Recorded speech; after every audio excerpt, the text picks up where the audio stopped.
بسم اللہ الرحمن الرحیم۔ السلام علیکم ورحمۃ اللہ وبرکاتہ۔ ایک عورت کا امام ابو حنیفہ رحمۃ اللہ علیہ پر الزام لگانا۔ تاریخ میں اس قسم کے واقعات بہت ہیں۔ حاسدین نے سوچا کہ امام ابو حنیفہ رحمۃ اللہ علیہ کے دامن پر ایسا دھبا لگا دیا جائے کہ لوگ بدظن ہو جائیں، لہٰذا انہوں نے ایک جوان عمر بیوہ عورت سے رابطہ کیا کہ کسی ہیلے سے امام صاحب کو اپنے گھر بلائے، ہم تمہیں اس کے بدلے میں بھاری رقم ادا کریں گے۔ عورت بیچاری پھسلتی بھی جلدی ہے اور پھسلاتی بھی جلدی ہے، وہ جھانسے میں آ گئی۔ چنانچہ حضرت امام ابو حنیفہ رحمۃ اللہ علیہ جب رات کو گھر جاتے وقت اس عورت کے گھر کے سامنے سے گزرے تو عورت با پردہ ہو کر نکلی اور کہنے لگی، امام ابو حنیفہ، میرا خاوند فوت ہو رہا ہے، وہ کوئی وصیت کرنا چاہتا ہے، وہ وصیت میری سمجھ میں نہیں آ رہی، خدا کے واسطے آپ وہ سن لیں۔ آپ گھر میں داخل ہوئے، عورت نے دروازہ بند کر دیا۔ کمروں میں چھپے ہوئے حاسدین باہر آ گئے، کہنے لگے، ابو حنیفہ، آپ رات کے وقت ایک علیحدہ مکان میں اکیلی عورت کے پاس برے ارادے سے آئے ہیں۔ چنانچہ اس عورت کو اور امام اعظم کو لوگوں نے پکڑ کر پولیس کے حوالے کر دیا۔ حاکم وقت تک بات پہنچی تو اس نے کہا، نہیں، انہیں فی الحال حوالات میں بند کر دیا جائے، میں صبح کے وقت کارروائی مکمل کروں گا۔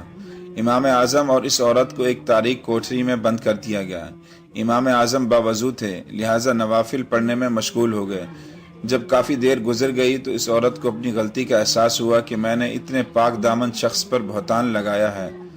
جب امام اعظم نے نماز کا سلام پھیرا تو وہ عورت کہنے لگی، آپ مجھے معاف کر دیں۔ پھر اس نے ساری کہانی سنا دی۔ امام اعظم نے فرمایا، اچھا، جو ہونا تھا وہ تو ہو چکا، اب میں تجھے ایک تدبیر بتاتا ہوں تاکہ ہم اس مصیبت سے چھٹکارا حاصل کر سکیں۔ اس نے پوچھا، وہ کیسے؟ آپ نے فرمایا کہ تم اس پہرے دار کی منت سماجت کرو کہ لوگ مجھے اچانک پکڑ کر لے آئے ہیں، مجھے ایک ضروری کام سمیٹنے کے لیے گھر جانا ہے، تم میرے ساتھ چلو تاکہ میں وہ کام کر سکوں۔ پھر جب پہرے دار مان جائے تو میرے گھر چلی جانا اور میری بیوی کو صورتحال بتا دینا تاکہ وہ تمہارے اسی برقعے میں لپٹ کر یہاں میرے پاس آ جائے۔ عورت نے رو دھو کر پولیس والے کا دل موم کر لیا۔ یوں امام صاحب کی اہلیہ محترمہ حوالات میں ان کے پاس پہنچ گئی ہوئی تو حاکم وقت نے طلب کیا کہ امام اعظم اور اس عورت کو میرے سامنے پیش کیا جائے۔